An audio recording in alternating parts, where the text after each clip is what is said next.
네, 여러분들 안녕하세요. 시사타파의 심층분석 오랜만에 시작하도록 하겠습니다. 일단은 내일 일본이 오염수 2차 방류를 시작을 또 한다고 합니다. 7,800톤을 또 버린다고 해요. 그래서 지금까지 총 바다에다가 버린 게 10,000톤이 넘어요. 10,000톤이 넘는데 우리나라는 오히려 일본이 오염수를 방류할 때마다 홍보비를 책정을 해요. 11억을 또 홍보비를 책정을 해서 안전성을 얘기한다고 합니다. 일본 이 정도 되면 일본의 외교부죠. 항의를 해야 될 것을 다른 나라에서 항의를 하고 있고 내일부터 또 방류를 시작한다고 합니다. 저게 네, 내일부터 맞죠? 오늘이었나요?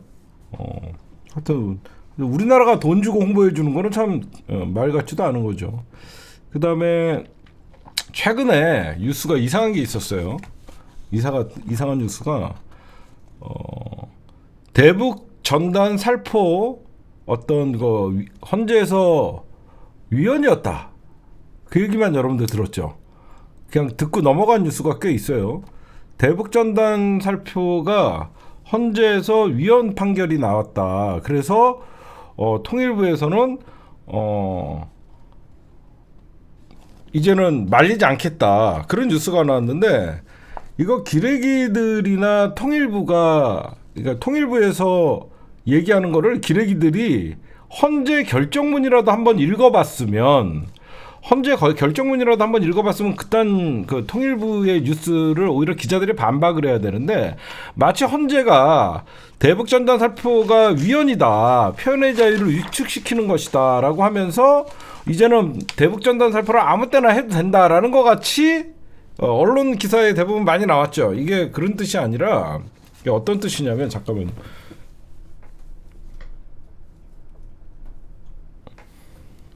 정확한 거는 뭐냐면요. 이미 지금 헌재 결정문들을 여러분들에게 보여드리면 즉 전단 살포를 표현의 자유 차원에서 무조건 보장해야 하기 때문에 해당 법률이 위헌이라는 것이 아니라 기존에 이미 제한할 수 있는 법률이 많은데도 법률을 만들어 제지하라는 것이 과도하기 때문에 위헌 결정을 내렸다는 거예요. 그렇죠? 그게 무슨 말이냐면 우리 민주당이 어떤 그 권력을 잡았을 때나 국민의힘이 권력을 잡았을 때나 이게 첨예하게 대립하잖아. 만약 민주당이 권력을 잡았을 때 얘네들이 아무리 제재를 하려고 해도 저것들이 의도적으로 막 대북 전단 살포를 남북 관계가 평화적으로 이루어지고 있는데 계속 어깃장을 놓는 저런 뭐 탈북자 연합들이 막 뿌리고 그러니까 이걸 법적으로 좀 금지시켜야 되지 않냐. 왜냐면 파주나 이쪽 인근 주민들의 안전을 위해서라도 해야 되지 않냐. 그래갖고 이거를 또 다른 법을 만들었는데 헌재에서 볼 때는 이미 다른 법으로 이거를 제재할 수 있는데 굳이 이것까지 새로운 법을 만들어서 하는 거는 너무 과도한 제재다라고 해서 그거를 얘기한 거예요. 그래서 무조건 이거를 살포하라는 게 아니었어요. 근데 마치 통일부는 대북전단 살포자 이제 마음대로 할 수 있다 이런 식으로 잘못 전달을 했었죠. 여러분들 이해가 가시죠? 이미 다른 법으로도 얼마든지 할 수 있는데 이거를 왜 굳이 또 다른 법을 만들어서 하냐. 그런 내용이고요. 그다음에 조금 지난 뉴스예요. 이거는 여러분들이 다 들으셨을 거예요. 이성윤 전 중앙지검장이 조국 장관님 북코스트에 가서 윤석열의 검찰 독재 정부를 군의 하나에 비교를 했었죠. 그랬더니 검찰 감찰반에서 이성윤 전 중앙지검장을 감찰하겠다, 뭐 징계하겠다 이런 식으로 나오는데 그러면 수사 그 당시에 윤석열은 서울중앙지검장 시절에 조선일보의 방상훈을 만나고 그 당시에만 해도 여러분들 윤석열이 서울중앙지검장인 시절에 조선일보의 방상훈이나 중앙일보의 홍석현이는요 얘네들은 수사 대상이었어요. 그쵸? 얘네들은 수사 대상이었는데 생각해보세요. 이미 이거 다 나왔잖아요. 검사윤리강령 제14조를 위반했다는 법무부의 주장, 즉 이성윤 전 중앙지검장이 14조를 검사윤리강령을 위반했다라고 하는데, 윤석열 전 총장은 서울중앙지검 시절 내내 조선일보 방상훈 일가는 수사 대상이었는데 이들과 회동을 하고 중앙일보 사주 홍석현과는 술자리를 하고 유흥을 가졌다는 기사도 이미 확인됐고, 무슨 관상가도 동원됐다라는 이런 것까지 나오면 오히려 윤석열이가 더 위반을 했는데, 마치 그 언론 사주들과 만나는 것은 징계 사유가 안 되고, 마치 조국 장관님을 만나면 징계 사유고, 이건 말이 안 된다라는 여러분들이 얘기는 거고. 그 다음에 제가 좀 눈에 띄는 기사가 하나 있는데 이거 좀 예의 주셔야 될 것 같아요. 3인당 사회민주당이 현재 출범을 서두르고 있습니다. 사회민주당. 여러분 처음 들어보셨죠? 우리나라에도 이제 3인당이 생기는 겁니다. 사무총장이 누구냐면 천호선 전 정의당 대표예요.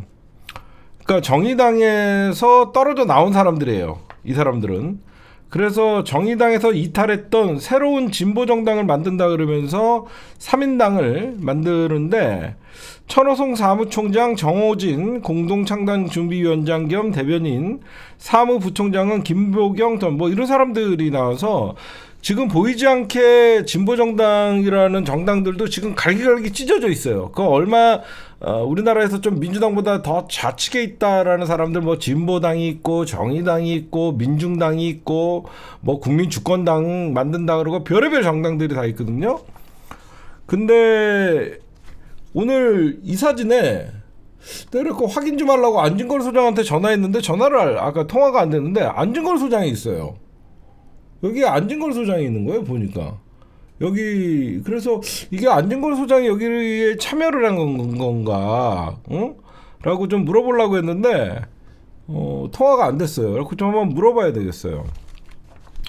그래서 하여튼 뭐 3인당 뭐 만약에 새로운 진보당을 통합할 수 있다라고 하면 어떻게 될지 좀 지켜봐야 될 것 같아요. 그런 소식을 좀 전해드리고, 민주당이 여러분들 내일이 굉장히 중요한 날이에요. 내일이 굉장히 디데이인데, 내일이 어떤 날이냐면 일단은 대법원장 이균용 대법원장의 표대결이 있는 날이에요, 국회에서. 근데 내일 민주당이 뭘 하려고 그러냐면 최상병 특검을 패스트트랙에 태우려고 하고 있고, 노란봉투법과 방송법, 이거 사실 8월 달에 박광원이가 있을 때 처리하려고 했는데 그 당시에 김진표가 거부를 했죠. 내일 여러분들이 왜 제가 이걸 중요한 거라고 얘기했냐면, 김진표가 여태까지 여야가 합의를 해서 갖고 와라 라는 식으로 하면서 계속 이거를 상정을 안 했습니다. 내일 과연 이 노란봉투법이나 방송법은 이건 민주당에서 당연히 상정을 요구할 것이라고 얘기를 하는데, 과연 홍익표 원내대표가 새로 취임을 하고 김진표가 내일 이거를 상정해 줄 것이냐, 그렇죠? 김진표가 내일 이거를 상정을 해 줄 것이냐를 예의주시를 해야 됩니다. 아니면 김진표는 진짜 수박이죠. 원래 수박이지만. 내일 중요한 날이에요. 그 다음에 요 뉴스를 좀 할까요?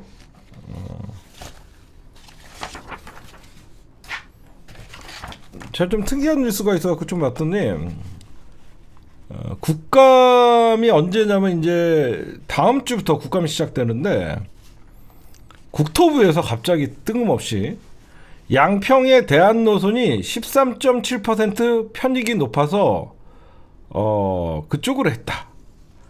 근데 정확히 보면 0.1%가 더 낫다, 더 좋다라는 거예요. 자기네들이 노선을 바꾼 게 0.1%. 웃겨요. 그리고 왜 이거를 갑자기 국감 다섯, 이거 그래서 분명히 다음 주부터 국토교통위에서 국감이 시작되면 이 양평고속도로를 왜 종점 노선을 바꿨냐, 이게 핵심 쟁점 아니잖아요, 그렇죠?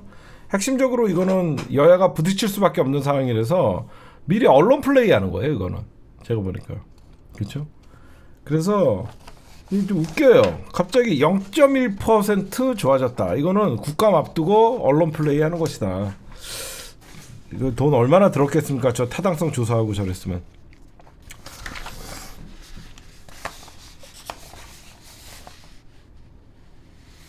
지금 김행 돌아왔나요?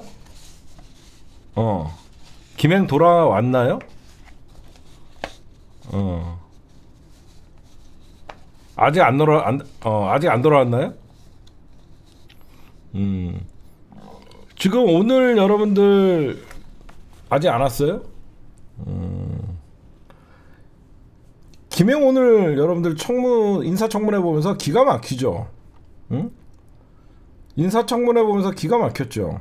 여태까지 도어 스태핑 출근할 때마다 뭐 국감장에서 의혹을 밝힌다, 그래서 더 이상 어떤 뭐 물어보지 말아라,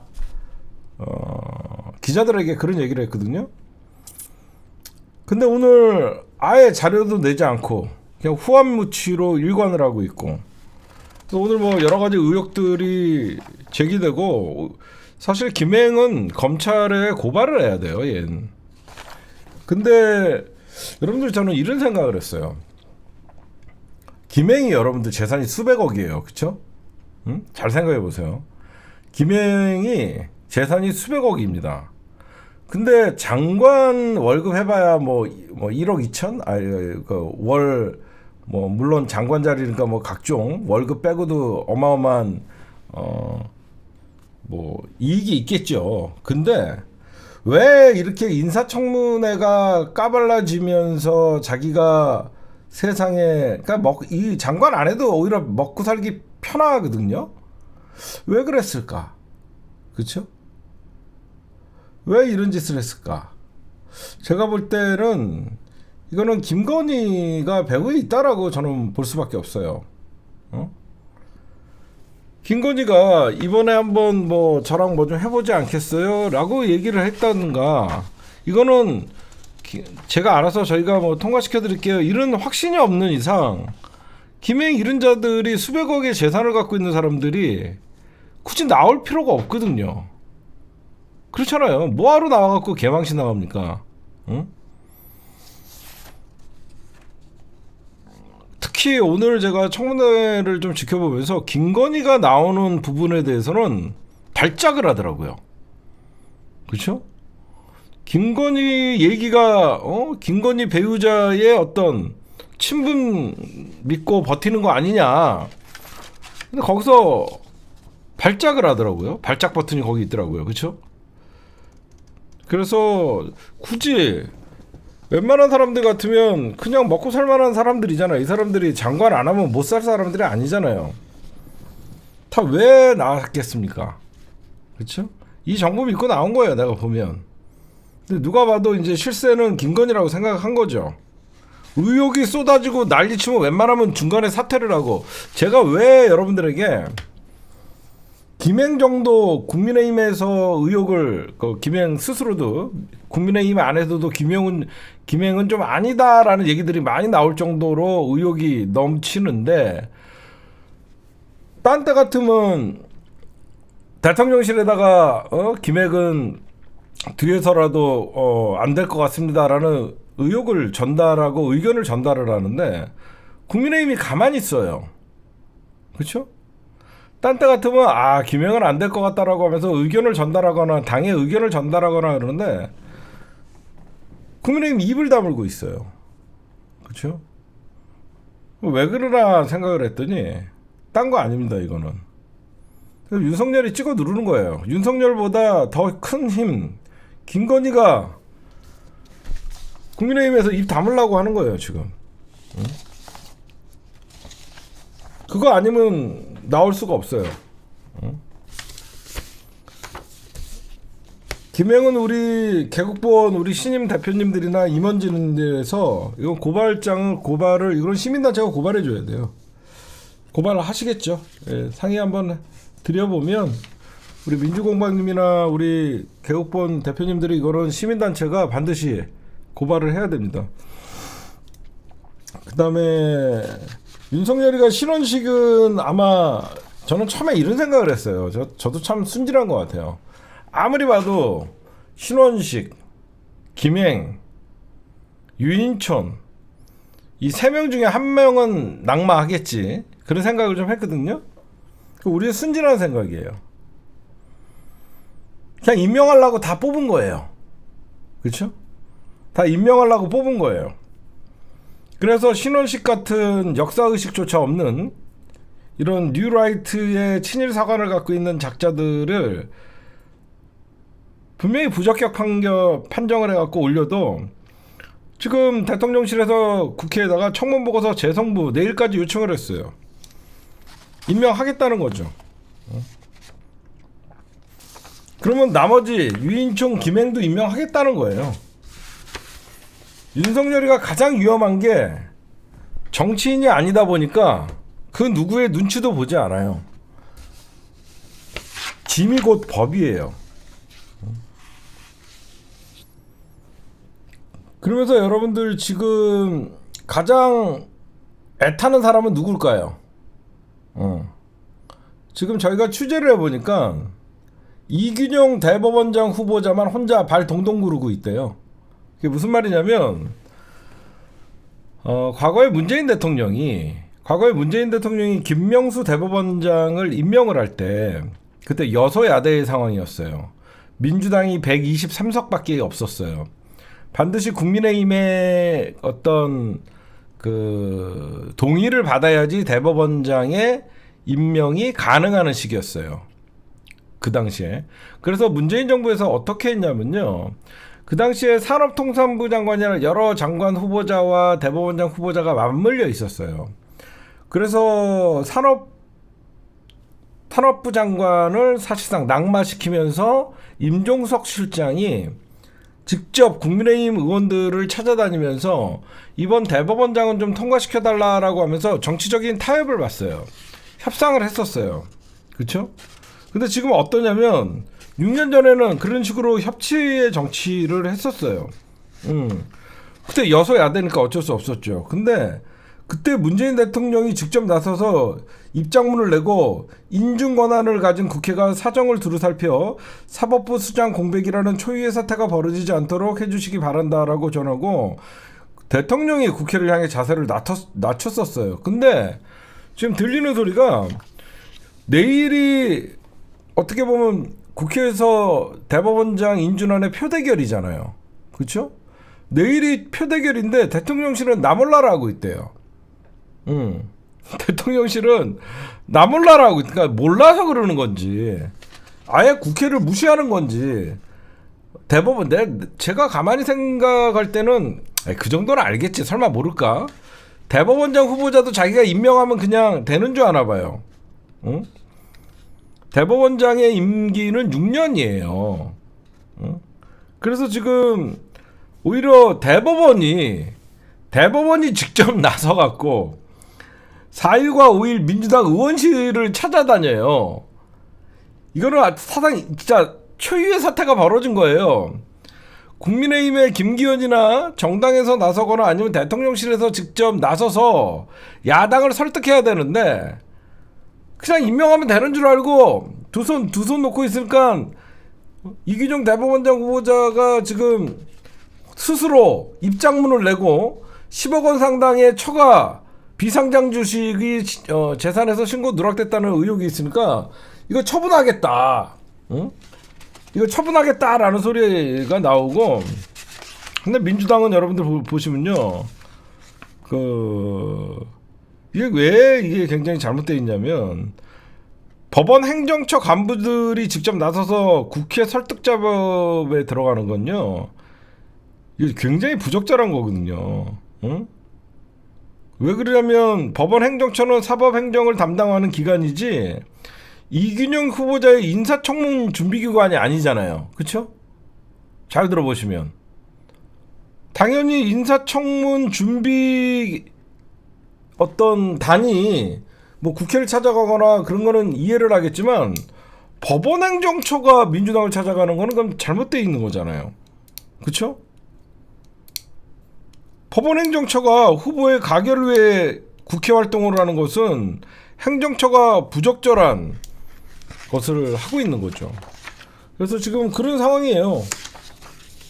결국은 이제 민주당은 내일 참 이것도 마음에 안 들어요. 솔직히 나 웬만하면 민주당 안 깔라 그러는데 이건 당연히 여러분들 민주당이 당론으로 부결을 정해야 되는 거 아니에요? 응? 이 얘기 한마디 합시다. 민주당 어쩌다가 법도 모르는 대법원장을 당론으로 부결이라는 걸 정하지 못하나 이거 들여다봤어요. 그렇죠? 당연히 당론으로 부결을 세워야 될 거 아닙니까? 근데 지금 민주당 안에서 또 어떤 얘기가 나오냐면 괜히 당론으로 이런 것들을 당론으로 해서 부결을 시키면 대법원장의 공백 상태가 오히려 민주당에게 역풍을 맞을 수 있다. 응? 이게 말이냐고요. 이게 말이냐고요. 그래서 자율투표에 맡긴다. 그쵸? 자율투표에 맡긴다라는 이런 뭐 대부분 부결 쪽으로 가지만 자율투표에 맡기겠다 이런 얘기들이 나와요. 근데 제가 왜 여러분들에게 이 말씀 드리냐면요. 여러분들 사법부의 공백이 중요해요? 아니면 제대로 된 대법원장을 뽑는 게 중요합니까? 민주당이 늘 이런 걸 놓쳐요. 그렇죠? 어떤 이런 말도 안 되는 대법원장을 세워놓고 사법부가 움직이는 그 자리만 채우는 게 중요한 거예요? 아니면 제대로 된 대법원장을 세워놓는 게 중요합니까? 나는 민주당이 이런 식으로 하면 안 된다고 생각해. 아니 눈앞에 당장 공백이 있다고 그거를 왜 민주당 책임이라고 생각하냐고. 형편없는 후보를 내세운 윤석열이가 책임이죠. 그쵸?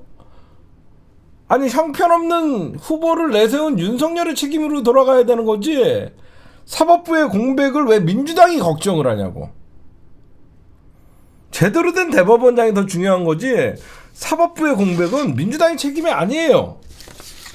윤석열이 잘못된 사람을 임명을 했으니까 민주당은 결격사유다라고 하면서 부결을 시키는 겁니다. 말 같지도 안 하는 거죠. 그렇죠? 그 다음에 오늘 김어준의 뉴스공장에서도 나오는데 느닷없이 중국과 한국의 축구 경기가 있을 때 중국 응원을 했다라고 하면서 갑자기 한덕수가 드루킹 사건이 재발이다. 총선 앞두고 조작이다. 이거 딴 거 아닙니다. 이미 이동관이가 방송통신위원회 위원장이 되고 사실상 공중파 그리고 언론 때려잡겠다라고 얘기하고 뭐든지 마음에 안 들면 가짜뉴스다라고 때려잡는 거는 포털 길들이겠다는 거예요. 이미 네이버는 장악됐다는 거 여러분들 다 알고 있죠. 네이버는 이미 장악돼 갖고 우리가 사실 저는 다음만 보거든요. 네이버는 장악됐다는 걸 알고 있기 때문에 저 같은 경우에는 다음만 봐요. 결국은 포털 장악하려는 거예요. 딴 거 없어요. 근데 IT 전문가들이 전부 보는 거는 일종의 해프닝이래요. 결국은 포털이 내년 총선에 바로미터가 될 수 있으니까 결국은 포털을 장악해서 내년 총선 다 때려잡고 하겠다는 거예요. 언론 조작해서.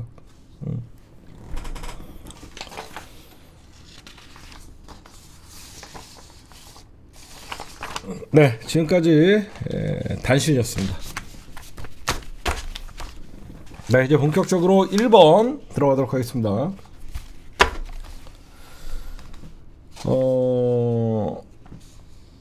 이재명 대표님께서 아직 병원에 입원 중이시죠. SNS와 동영상에서 꼭 투표해달라. 투표를 하는 것이 애국이고 투표를 하는 것이 심판이다. 그렇죠? 이렇게 여러분들이 얘기를 했습니다. 그래서 제가 여러분들 보면요, 이 선거는 투표율이 한 40%까지 나오면 민주당이 압승이에요.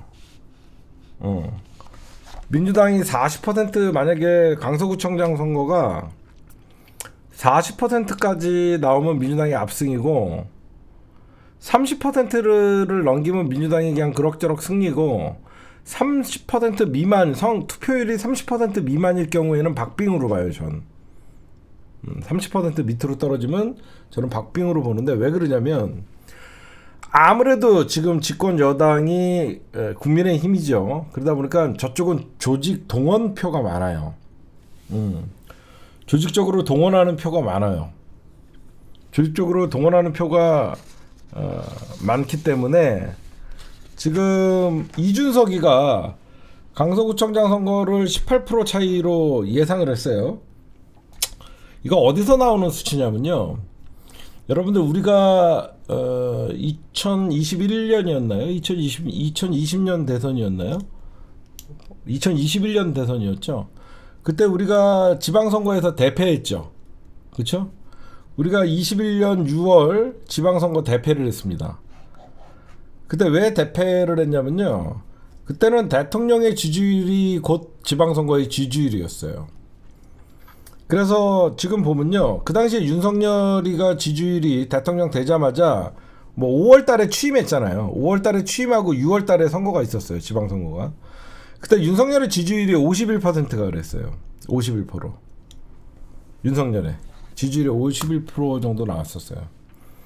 그래서 야권은 여기저기 막 찢어지고 나니까 민주당은 뭐 잘해야 한 51% 플러스 뭐 국민의힘 지지. 그래서 사실 우리가 10% 이상씩은 다 졌거든요. 그럼 왜 18%가 나냐면 지금 윤석열의 지지율이에요. 윤석열의 지지율이 30% 초반 또는 20% 후반이잖아요. 뭐 32% 나온다든가 34% 나온다든가 이런 얘기가 많죠. 그러면 민주당은 무조건 이기는 숫자를 51이라고 잡으면, 51대 49라고 싸우면 무조건 윤석열이가 50에서 적어도 17에서 18이 모자른 거예요. 이해하시죠? 그래서 이런 18%라는 이준석이의 공식은 나오는 거고, 사실 선거가 시작되기 전에 초반에 분석을 했을 때 한 14% 정도 차이가 났었어요. 그래서 이번 선거는요, 지금 선거판 여러분들 응원해 주시고 여기저기 연락을 하고 국민의힘 김태우나 국민의힘 지도부가 연일, 제가 유심히 본 게 뭐냐면요, 김기현이가 추석 연휴 6일 내내 강서구를 훑고 다녔어요. 그리고 김태우도 지금 선거운동을 하고 있죠. 윤석열 얘기를 하지 않습니다. 윤석열 얘기를 하지 않아요. 아니, 강서구청장 선거를 하는데 윤석열이 그래서 제가 사라졌다라는 거예요. 응? 이미 이런 작은 재보궐선거에서도 윤석열이라는 이름을 쓸 수 없는 처지가 돼버린 거예요. 그러면 내년 총선은 어떻게 진행되는지 알 수 있는 거 아닙니까? 응? 지금 김태우나 국민의힘에서 윤석열 정부의 뭐 성공을 위해서 이런 얘기 안 해요. 응? 아예 윤석열이 사라졌어요. 응? 이런 것만 봐도 제가 볼 때는 김태우는 40%를 못 넘을 거라고 봐요. 전 김태우는 40%를 못 넘을 거라 보고, 김기현 후보가 52에서 53 정도 나올 것 같아요. 52%에서 53% 나오고, 김태우가 많이 나와야 36에서 38 정도였고, 저는 한 15% 차이를 봐요. 근데 끝까지 선거라는 건 모르니까, 어떤 변수가 있을지 모르니까 저희가 끝까지 좀 지켜봐야 되는데, 국민의힘 분위기가 어떠냐? 국민의힘 분위기는 어떠냐면 출구 전략을 벌써 찾고 있어요. 젖잘싸라는 얘기가 나오고 졌지만 잘 싸웠다라는 얘기가 벌써부터 나오고, 응? 이거는 총선 전초전이 아니다라는 선긋기를 벌써 하고, 그렇잖아요. 누가 봐도 이번 선거는 총선 전에 윤석열 심판에 대한 바로미터고 총선 전에 어떤 그 전초전이다 이런 얘기를 하는데, 좀 국민의힘에서는 총선판 아니다, 총선의 전초전 아니다 이러고 앉아있고, 응? 원래 이쪽은 우리가 불리했던 지역이다 벌써부터 이렇게 얘기를 하고 있어요. 응? 이런 것만 봐도 이미 저쪽에서는 추구 전략을 삼고 있는데, 이제 여론조사를 여러분들 돌려보잖아요. 강서구청에서 20, 30대 지지율이 국민의힘이 지난 지방선거나 대선에서 이길 수 있었던 게 20, 30대에서 지지율을 생각보다 많이 받았어요. 그쵸? 생각보다 20, 30대에서 국민의힘이 지지율을 많이 받는 공식에 의해서 지방선거 대선을 승리했거든요. 근데 지금 강서구청 성장 선거하는데 20대의 지지율이 30%대인가? 거의 여기저기서 보니까 안 나와요. 그래서 오늘 뻔뻔하게 김태우 TV에서 이준석 죽이려고, 이준석 당대표 때 그렇게 난리를 쳤던 인간이 이준석 등판해야 된다 라고 얘기하니까 이준석이 거절했어요. 싫어, 니네끼리 잘해봐 그랬어요. 친윤끼리 잘해봐라. 아쉬울 때는 이준석 찾았더니 이준석이 싫어, 니네끼리 잘해봐, 친윤끼리 잘해봐, 또다시 당할 수 없다, 배신을 당할 수 없다라고 하면서 아쉬우면 찾는 거죠. 지금 하여튼 이상하게 돌아가고 있어요. 그래서 지금 국민의힘에서는 접전이 될 것이다, 그쵸? 접전이 될 것이다라는 거는 젖잘싸라는 얘기고, 아까도 말씀드렸듯이 이제 12시가 지나면 6일이죠. 금요일부터 여러분들 사전투표가 시작됩니다. 사전투표에서 20%를 넘겨야 돼요. 진짜로. 이게 왜 그러냐면요, 동원력은 저쪽이 좋아요. 그래서 40%, 35에서 40%까지 저는 보거든요. 만약에 35에서 40%까지 만약에 강서구청장 선거가 올라간다라고 하면, 그건 진짜 강서 구민들이 나와서 투표한 거예요. 강서 구민들이 진짜 이번에는 벼르고 윤석열 정부 심판한다라고 하면서 주민들이 직접 나와서 선거를 한 거기 때문에 투표율 올리기가 가장 관건이에요. 사전투표 20% 높이고 최종 투표 40% 넘어갈 수 있게. 왜냐면 이게 평일날 열리는 선거잖아요. 11일이죠. 맞나요? 11일?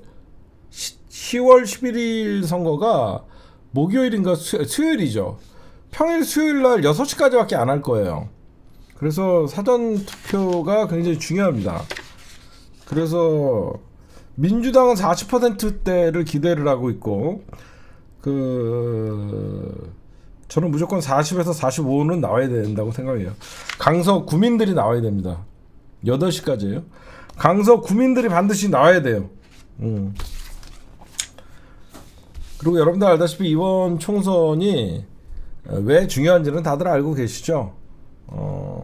이재명 당대표의 어떤 영장 기각 이후에 이재명 당대표 체제가 견고하게 가냐 안 가냐, 이것도 굉장히 중요한 겁니다. 근데 제가 다행이라고 생각하기에 뭐가 있냐면요, 강서구에 여러분들 의석이 3개인가 있죠.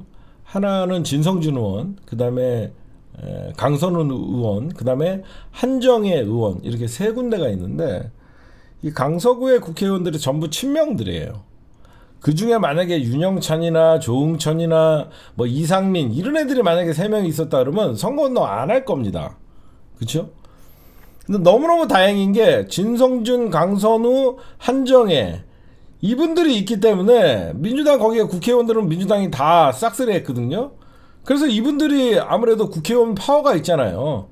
조직적으로도 저는 그렇게 밀린다고 생각하지 않아요. 이론적으로 동원해서 투표장에 데리고 나가는 거는 국민의힘이 많지만 이미 강서구의 3명의 지역구 국회의원들이 민주당이 잡고 있기 때문에 거기에 토호 세력들이나 이런 사람들은 아무래도 조직력에서는 민주당이 밀리지 않을 거라고 저는 생각해요. 그래서 저는 이번 선거는 민주당이 10% 이상 이겨야지 제대로 된 승리다. 뭐 5%, 뭐 7% 이 정도까지만 해도 괜찮지만 뭐 박빙 3% 이렇게 되면 오히려 민주당이 이런 분위기에도 있지만 국민의힘이 젖잘싸라는 소리를 쓸 수 있다.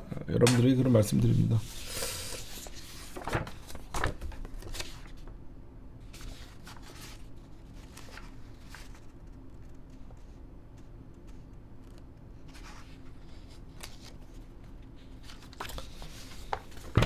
그 다음에 과거에 강서구에서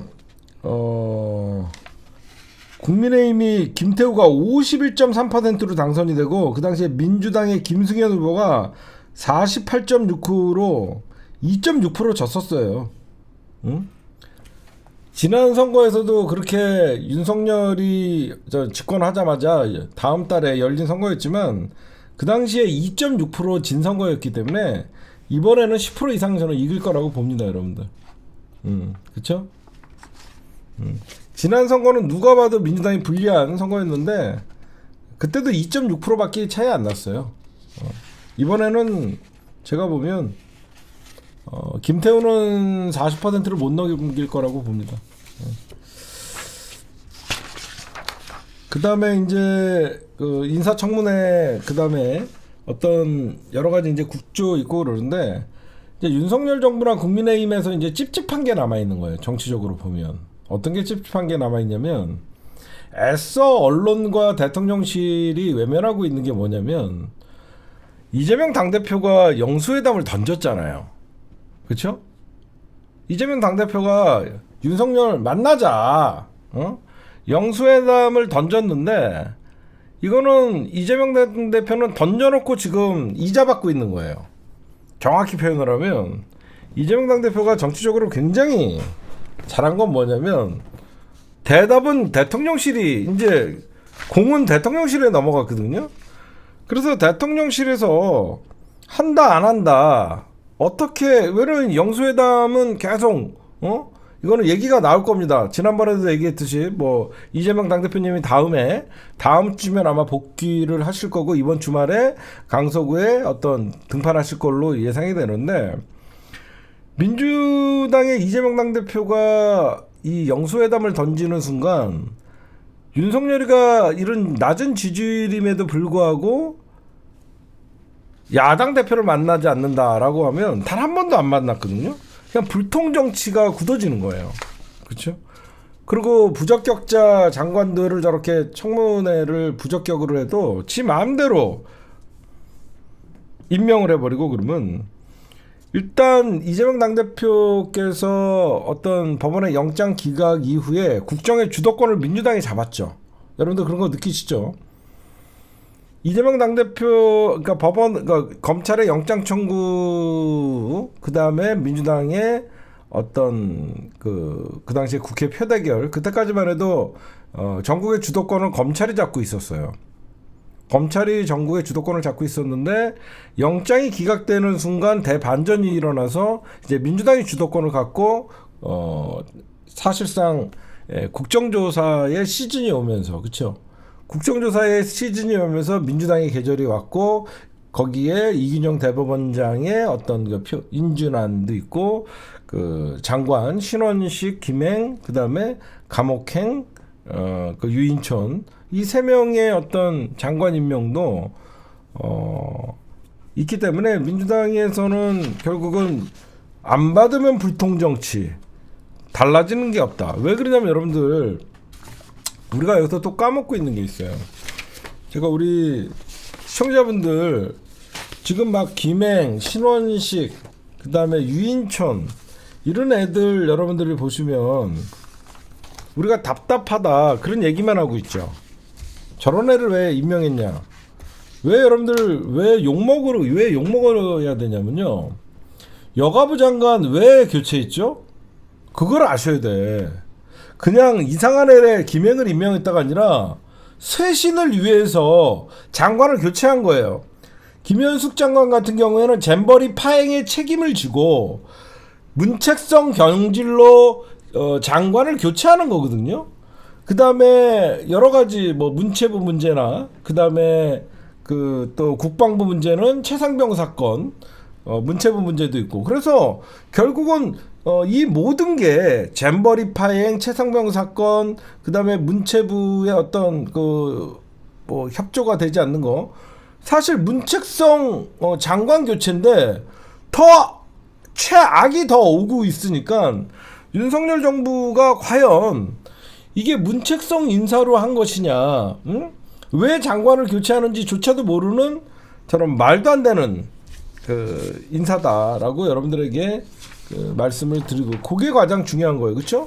쇄신하려고 장관을 교체했는데 엉뚱한 짓을 하고 있는 거니까 여러분들에게 그런 말씀을 드리고 싶고, 그 다음에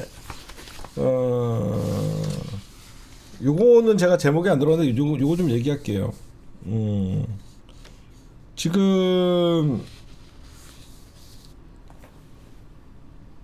역적 5인방 있죠. 요즘 여기저기 가나 이 오적들이 문제입니다. 이 오적들, 가결파, 응? 서른, 이상민, 김종민, 이원욱, 조응천, 당 윤리심판원에서 제가 어저께도 말씀드렸지만 당 윤리심판원에서도 징계를 한다고 합니다. 당 윤리심판원에서도. 응? 그래서 이게 결국은 권력투쟁이었어요. 여러분들이 보셔도 저 수박들이 이재명 날리려고 한 거는 권력투쟁이었어요. 원래 권력투쟁을 하다가 지면요 3대를 멸하는 거예요. 그래서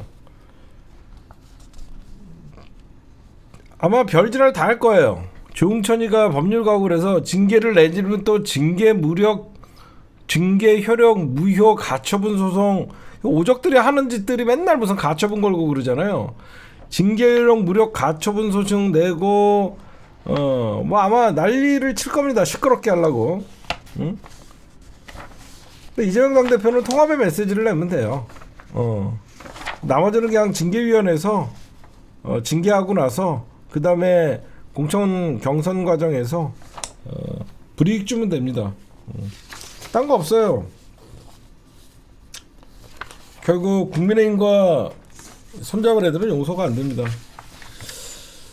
그 다음에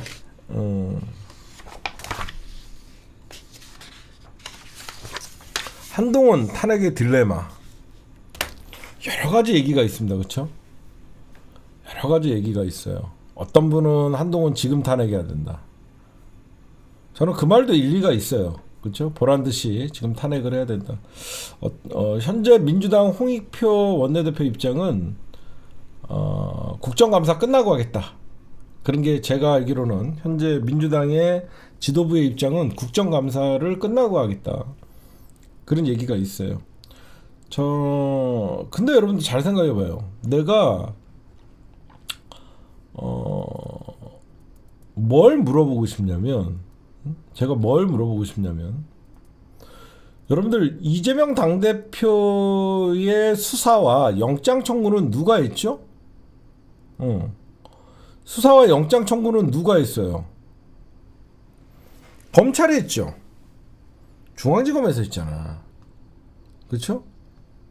그러니까 여러분들이 지금 탄핵해야 한다 안 한다가 아니라, 탄핵해야 한다 안 한다 그거를 떠나서 정치의 이면을 보자고. 정치의 이면을. 제가 하는 얘기는 한동훈이가 왜 탄핵이 돼야 되는지를 여러분들이 그냥 한동훈이가 법무부 장관이니까 탄핵돼야 된다, 이거는 이론에 맞지 않아요. 그게 무슨 말이냐면요, 잘 보시면요, 분명히 영장 청구는 중앙지검에 했죠. 그렇죠? 영장 청구 중앙지검에 하고 수사 누가 했어요? 검사들이 했어요. 근데 그 책임을 법무부 장관한테 묻는 게 맞아요? 원래는 아니죠.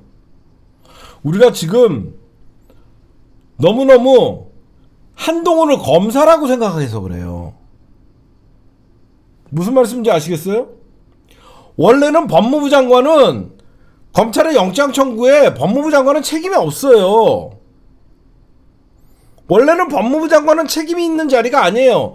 법무부 장관은 정치적 중립을 지키고 검찰총장만 지휘하는 거예요.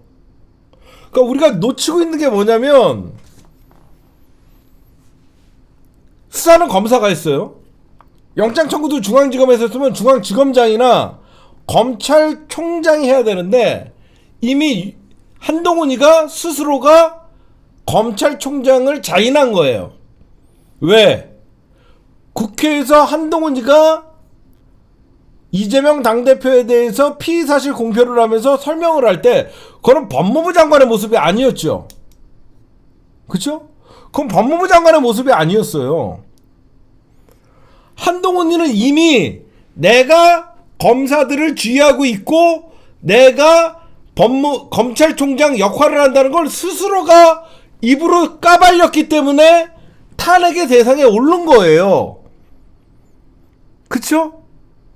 한동훈이는 스스로가 그냥 사건 개요. 이 사건은 검찰 조사에 의하면 백현동 사건의 배임행위와 어떤 대북 송금 사건의 뇌물 혐의가 적용된 검찰의 영장 청구입니다.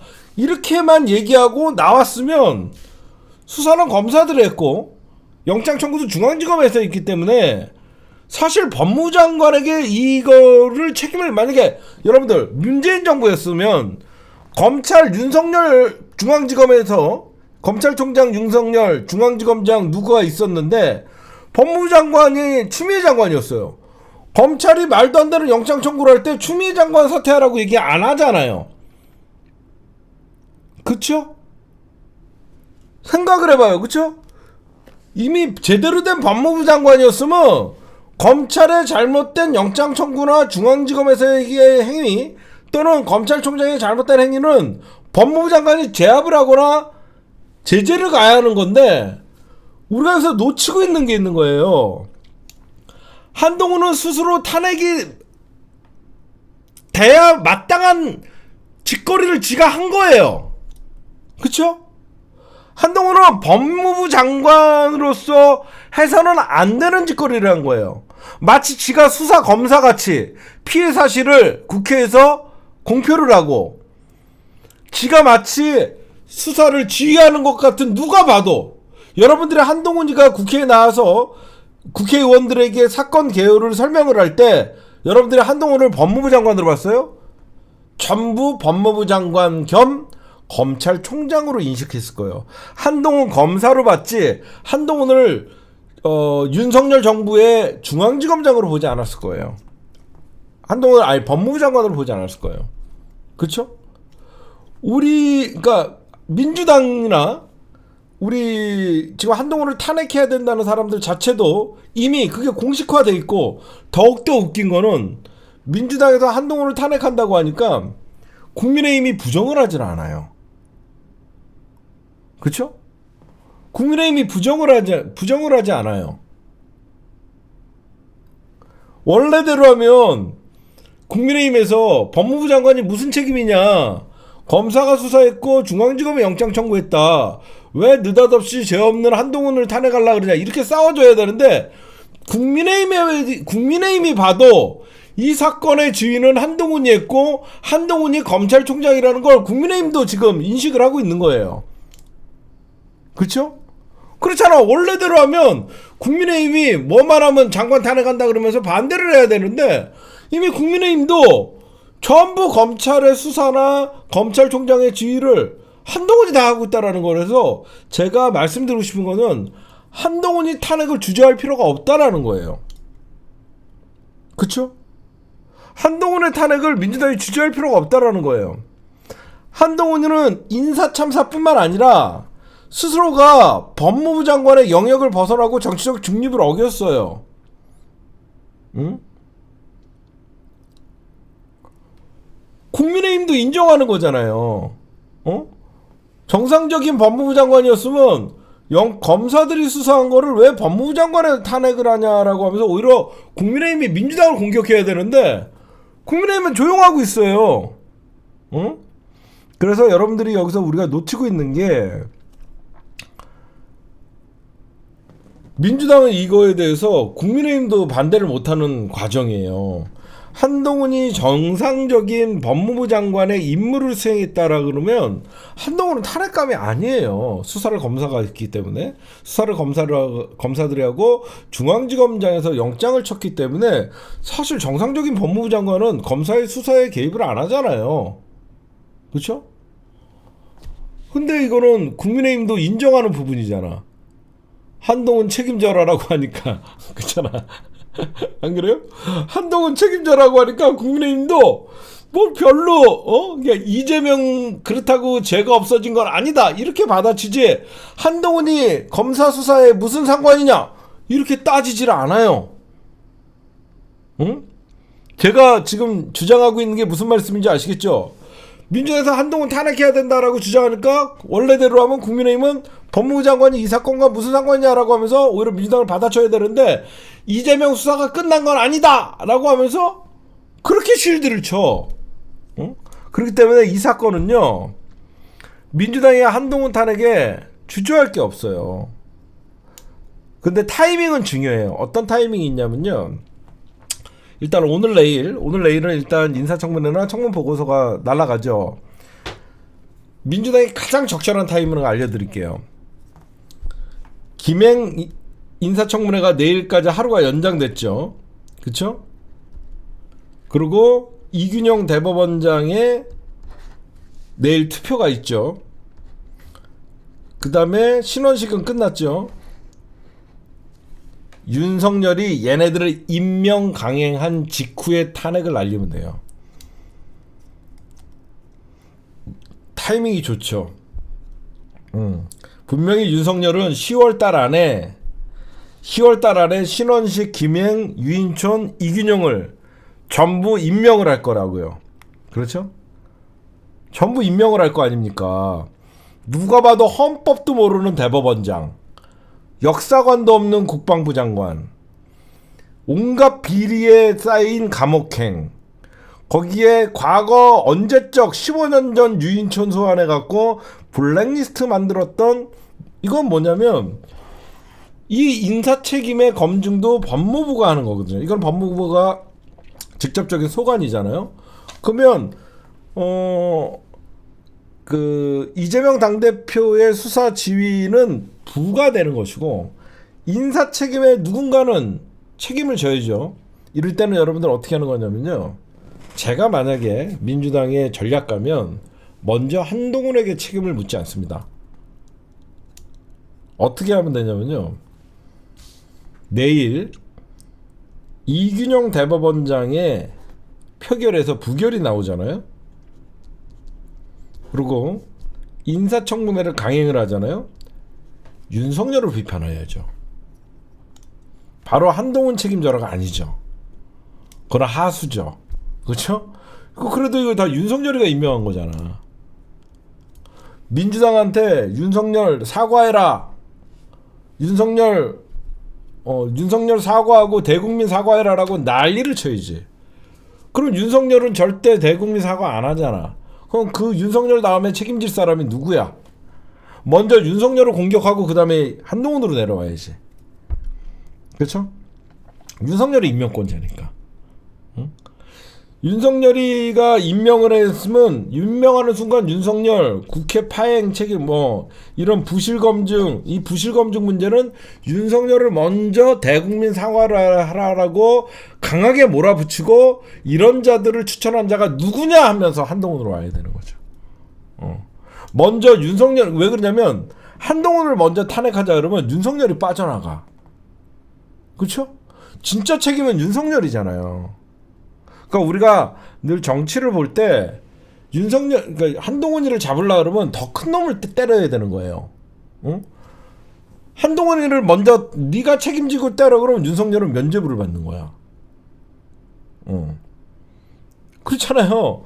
진짜 나쁜 놈은 윤석열이가 임명했잖아. 지가 임명 철회를 할 수도 있었는데 이렇게 인사검증 과정에서 부실한 게 나타났으면 철회를 할 수도 있는데 윤석열이가 강행해를 쓰면 윤석열을 먼저 쳐야죠.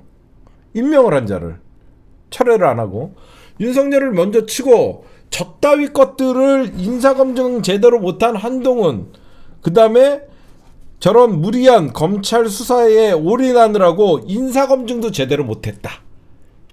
스토리가 맞죠. 응? 이재명 잡기에 혈안이 돼서 인사검증 내펴치고 저런 부실한 인사검증으로 저런 자격도 안 되는 국무위원들을 임명 검증을 했다 그러면서 한동훈을 치면 검찰 수사에 올인, 이재명 잡기에 올인하느라고, 그럼 뭐야, 법무부 장관이 국무위원으로서 사실상 정치적 중립을 지켜야 됨에도 불구하고 오히려 지가 검찰총장 노릇을 하느라고, 그럼 두 가지를 동시에 물어볼 수 있잖아. 그렇죠?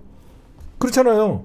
너는 이재명 잡기에 혈안돼 갖고 검찰 수사력을 전부 거기에다가 쏟는 바람에 이재명 당대표는 부실 수사가 돼 갖고 정치적 수사가 됐고, 그래서 그 책임도 너는 물어야 되고, 그러다 보니까 너는 인사검증 하나 제대로 못해서 너는 거기 있을 자격이 없다.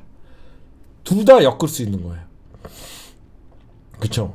둘 다 엮을 수 있잖아. 그러니까 여러분들도 주문을 어떻게 하냐면 윤석열을 먼저 때려야 되는 거예요. 임명 강야 타이밍을 언제냐? 11월은 늦어. 내가 보면 11월은 늦어서 이런 감옥행, 개인촌, 그 다음에 극우 신원식 이런 애들을 임명하는 순간 대통령한테 질타를 가하고 그 다음에 한동훈이한테 가서 탄핵을 하면 아마 10월 뭐 중후반 그 정도 될 것 같아요. 이렇게 나가야지 무조건 한동훈 탄핵해야 된다 이 논리로 가면 안 돼. 이런 지금 언론에서 계속 김행은 진짜 거의 내가 볼 때는 감옥행이잖아. 그 정도로 언론이 윤석열 정부의 인사들은 왜 저 모양 저 꼴이냐라고 하면서 여론의 힘을 얻으면서 한동훈을 쳐야지 그게 힘을 받는 거예요. 저는 그렇게 생각해요. 그렇죠?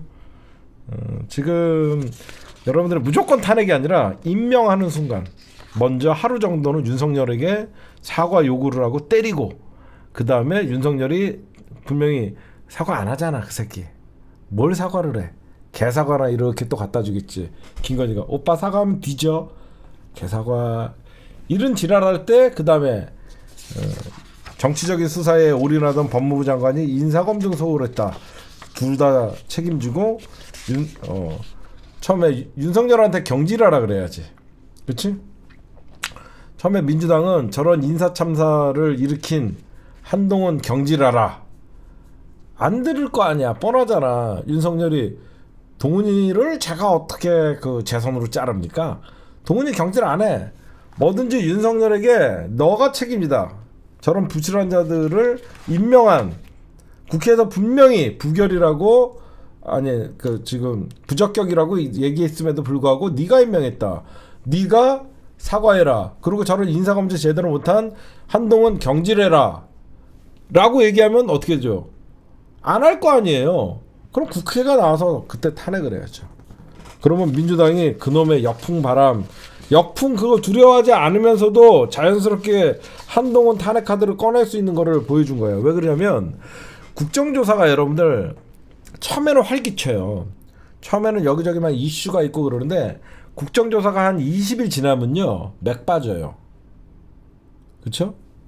국정조사가 한 20일 정도 지나면 맥이 쫙 빠져요. 생각보다.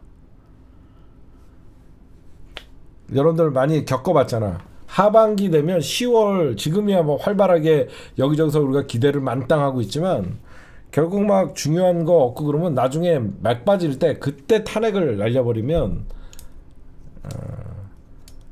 제가 볼 때는 분명히 말씀드릴게요.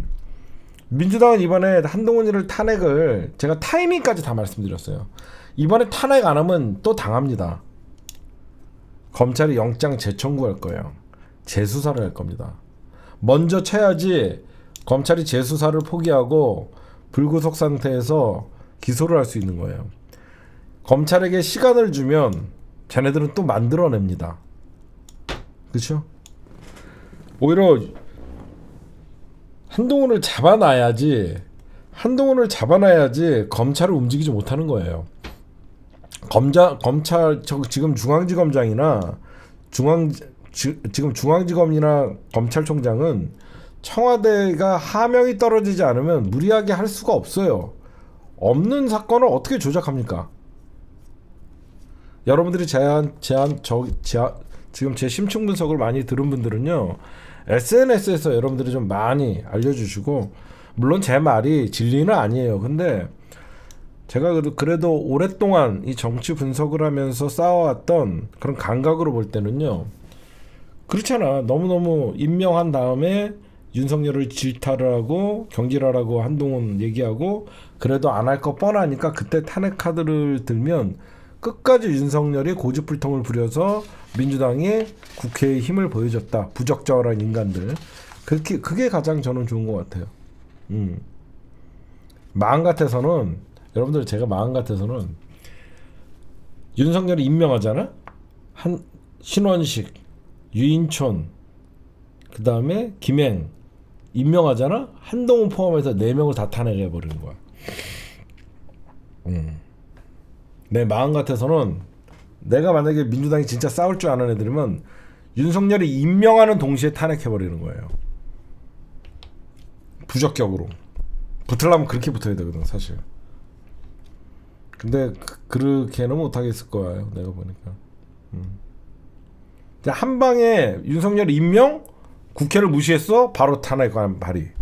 그게 사실 진짜 멋있는 거거든요. 왜냐면 윤석열이가 혼자 할 수 없는 게 있구나. 국민들이 볼 때는 대통령이 뭐든지 할 수 있는 줄 알아. 지금 착각에 빠져 있어. 윤석열이 워낙 법 위에서 시행령이나 월권을 하다 보니까 사람들이 인사청문회 뭐하러 해? 어차피 임명할 거, 이런 생각을 갖는다고. 그쵸? 인사청문회 뭐하러 해? 어차피 대통령이 임명할 걸? 이런 생각을 빠지게 하면 국회가 힘없는 존재가 되고 무력감에 빠지는 거예요. 그러면 안 돼요. 만약에 이렇게 국회가 그러니까 부적격 의견을 벌써 18번째예요. 신원식이가. 윤석열 정부한테 따끔한 맛을 보여주려고 하면 저런 부적격자를 임명하는 순간 바로 탄핵안을 날려갖고 바로 직무정지 시켜버리는 거예요. 그러면 누가 봐도 국회를 우습게 보다가 윤석열이가 한 방 먹었다, 이게 될 수 있거든요. 근데 좀 정치적인 부담을 갖고 그놈의 그 역풍 타령을 하니까, 제가 그리고 또 좀 취재를 해보면 한동훈이는 총선에 나올 가능성이 많더라고요. 한동훈이가 왜 그러냐면, 이 한동훈이가 옛날에 총리설도 있었는데 한동훈이는 워낙 민주당한테 찍혀 있잖아요. 그래갖고 총리는 국회에서 인준을 해야 돼. 150표 이상을 받아야 되는데 한동훈이를 누가 찬성표를 던지겠습니까? 그래서 원희룡 총리가 유력하다고 얘기하더라고. 내가 보면 내년 총선 전에 원희룡이가 총리가 돼서 사실상 이제 얼마나 여우입니까? 국회의원하고. 그래서 한덕수 대신 원희룡이가 총리로 가고, 한동훈은 수도권 출마가, 왜냐면 원희룡이는 정치인이기 때문에 어떤 그런 좀 받아치기가 가능할 거다라는 얘기들이 있어서, 아마 한동훈이는 내가 볼 때는 아마 법무부 장관 그만두면 민정수석실을 부활해서 민정수석 할 거예요. 딱 맞지? 왜 민정수석실을 비워놨을 것 같아요? 이건 내 촉이에요. 어디까지나 제 촉인데, 왜 청와대가 왜 용산에서 민정수석실을 안 만들어 놨을 것 같아요? 나중에 한동훈이가 장관하고 돌아갈 자리를 만들어 놓은 거죠. 그죠? 한동훈이가 돌아갈, 윤석열 옆에서 보좌하려고 그러면, 왜 그러면 민주당에서 계속 왜 민정수석실을 부활시켜, 왜 만들지를 않았냐, 왜 만들지 않냐, 한동훈이가 다 부활시킨 거 아니냐, 이렇게 나올 수 있기 때문에 결국은 민정수석실을 용산에 설치를 조만간 한다 그러면 한동훈이가 글로 갈 가능성이 많다. 그래서 다 공석으로 비워놨겠다. 저는 그런 생각을 합니다. 제가 몇 가지 포인트 줬죠. 탄핵은 해야 된다. 안 하면 바보다 이거는. 그 대신 명분 있는 탄핵을 해라. 그런 말씀을 좀 드렸습니다.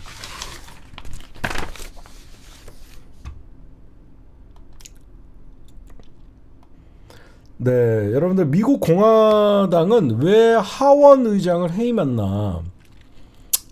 하원 의장은 미국 서열 3위예요. 정확히 보면 서열 3위예요. 대통령, 부통령 막 서열 3위예요. 근데 하원 의장이 공화당 사람이었어요. 하원 의장이 공화당 사람이었는데 제가 여기서 되게 이상한 게 민주당 입장에서는 공화당 사람이니까 하원 의장을 해임하는 거에 동의할 수 있어요. 지금 미국의 하원 의원들의 분포가 공화당이 226석인가 되고요. 그 다음에 민주당이 210석 정도 돼요. 그래서 222석인가 222대 216 이 정도 되는 걸로 알고 있어요. 근데 공화당 8명이 반란을 일으켜갖고 민주당과 손을 잡고 공화당 자기네 하원 의장을 탄핵한 해임한 사건이에요. 이게 222대 210인가 그래요. 그쵸? 그러니까 10석 정도가 차이 나는데 이게 민주당에서 210표를 던지고 공화당에서 8표인가 던져갖고 218표인가? 그러니까 공화당 사람이에요. 공화당 사람을 그러니까 미국도 지금 내전이 발생한 거예요. 그쵸? 뭐가 이상하죠? 미국도 이게 왜 그러냐면요. 이게 이번에 여러분들 메카시 하원 의장이 어떤 사람이냐면요. 친 트럼프 사람이에요. 친 트럼프 사람인데 나름 강경파라고 얘기하지만 이번에 이 메카시 하원 의장을 탄핵한 사람들은 더 강경파예요. 더 강경파. 더 강경파가 덜 강경파를 쫓아낸 거예요. 이 사건은. 왜 그랬냐를 봐야죠. 그렇죠? 공화당에서 수박이 철험회한테 쫓겨난 거야. 응? 그럼 뭐냐면 왜 이런 일이 발생하냐? 왜 미국의 강경파가 덜 강경파를 쫓아냈냐? 사실 여러분들을 다들 말을 안 하는데 이미 미국 대선은 트럼프에게 기울었어요. 모든 우리나라에서만 얘기 안 하죠. 미국 분들 지금 아마 미국 현재 분위기 바이든과 내년 트럼프가 붙으면 거의 내년 대선은 트럼프가 됐다라는 얘기가 나올 정도예요. 진짜로. 응?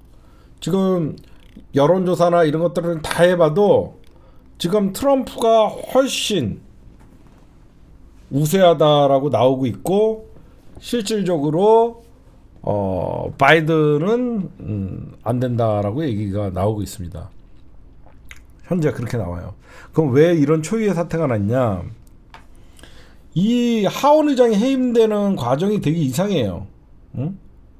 그러니까 이 미국의 메카시라는 공화당 출신의 하원 의장이 왜 공화당의 강경파 플러스 민주당의 사이에서 나름 조정을 했는데 왜 해임이 됐냐? 응? 거기에 나는 또 그러면 명분은 뭐냐면 우크라이나의 전쟁 자금을 그쵸? 그러니까 바이든이 요구하는 예산을 공화당은 반대를 해요. 여러분들 알고 있죠? 공화당은 지금 바이든이 요구하는 그 예산안을 반대를 해서 지금 미국이 뭐 셧다운이니 이런 얘기가 나왔었거든요.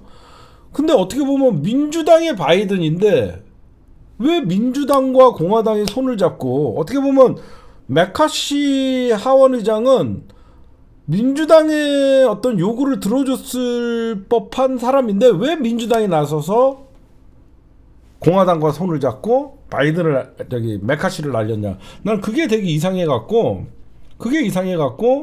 제가 이거를 좀 분석을 했어요. 민주당은 당론으로 메카시 의장의 해임을 지지를 했어요. 이건 뭐냐면 민주당은 민주당 안에서 민주당 대선 후보의 싸움이 난 거예요. 바이든이 안 될 것 같으니까 어떻게 해서든지 바이든의 정책을 민주당과 공화당이 손을 잡고 바이든도 반란, 민주당에서 반란이 일어나서 메카시를 날린 것이고, 공화당에서 권력 싸움이 났어요. 어차피 내년 대선은 트럼프가 이긴다라고 하니까 공화당의 트럼프의 최측근 강경파들이 메카시 수박을 날린 거예요. 이 사건은 쉽게 얘기하면. 근데 이게 향후 예산 문제인데, 결국은 이 쟁점이 뭐냐면요, 바이든이 요구하는 것은 향후 우크라이나의 전쟁 비용이에요. 우크라이나의 전쟁 비용. 앞으로 우크라이나에 들어갈 전쟁 비용을 미 하원에서 반드시 통과시켜야지 미국의 전략이, 민주당의 전략이 먹혀 들어가는 건데, 결국은 그 예산 감축에 있는 거예요. 바이든은 예산 감축은 안 된다, 이거는 통과시켜야 된다라고 얘기하는 거고, 지금 여러분들 보시면요, 민주당의 대외 정책과 공화당의 대외 정책을 이해를 해야지 제가 하는 말을 이해할 수 있어요. 민주당이 오히려 여러분들이 예전에는 진보라고 생각하고 공화당이 약간 보수적이라고 여러분들은 생각하는데, 민주당에는 둘 다 똑같아요. 지금은 오히려 트럼프 등장 이후에 오히려 민주당이 세계화 전략이에요. 민주당의 경제 대외 정책과 불가피한 거예요. 즉 무슨 말이냐면요, 민주당은 경제 정책을 대외 정책으로 풀어나가는 정책을 펴요. 즉 미국의 산업은 어떤 산업이죠? 금융산업이에요. 그렇죠? 미국은 금융산업이기 때문에 어떻게 하서든지 이윤을 남겨야 돼요. 그 이윤을 남기기 위해서는 국제 정치가 환경이 굉장히 중요한 거예요. 국제 정치적 환경. 자기네들이 어디에 어떤 막대한 군사력이 필요하고 외국 정부를 장악을 하고, 여러분들 이해하시죠? 그러니까 세계 경찰 노릇을 하면서 미국은 금융으로 먹고 사는 나라이기 때문에 제조업을 다 포기했잖아요. 제조업을 다 포기하면서 미국이 금융으로 먹고 살라 그러면 미국의 막대한 초강력한 군사력으로 전 세계에서 미국의 말을 듣지 않는 나라들을 폭격을 해서 달러 패권을 유지하고, 그러면서 미국의 민주당의 정책은 미국의 달러 패권, 니콜, 강력한 대외 경제 정책이에요. 그렇죠? 그래서 미국은 국제 정치에 개입을 안 할 수가 없는 거야. 금융 정책, 금융이 기반되어 있으니까.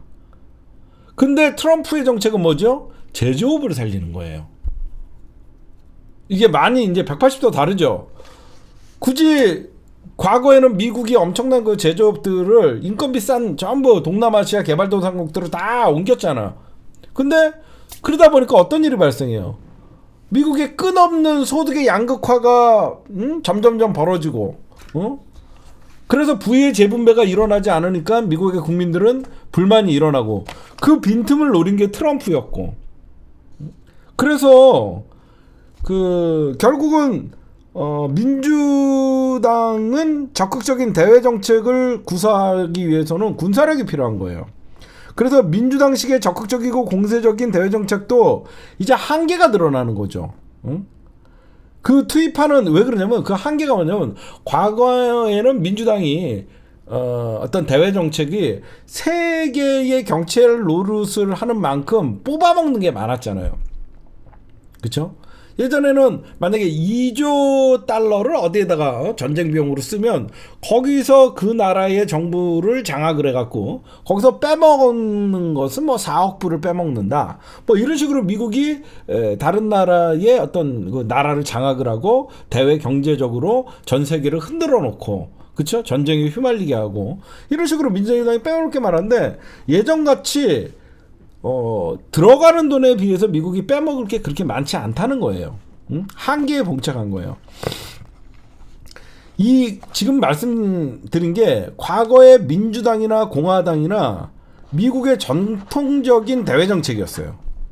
트럼프 등장 전까지 공화당이나 민주당이나 지금 제가 말씀드렸던 전 세계화 전략, 세계 경찰 노릇, 이거는 공화당이 집권하던가 민주당이 집권 다 똑같은 형태였어요.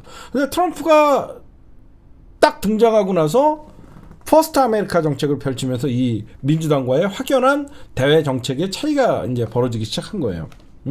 그러니까 공화당에는 자국의 제조업, 산업 발전을 통한 미국의 어떤 국력 회복에 중점을 맞춘 거예요. 그렇죠?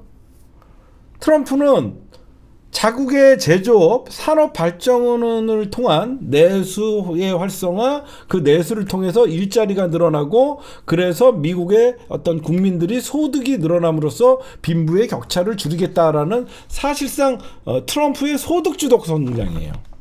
응?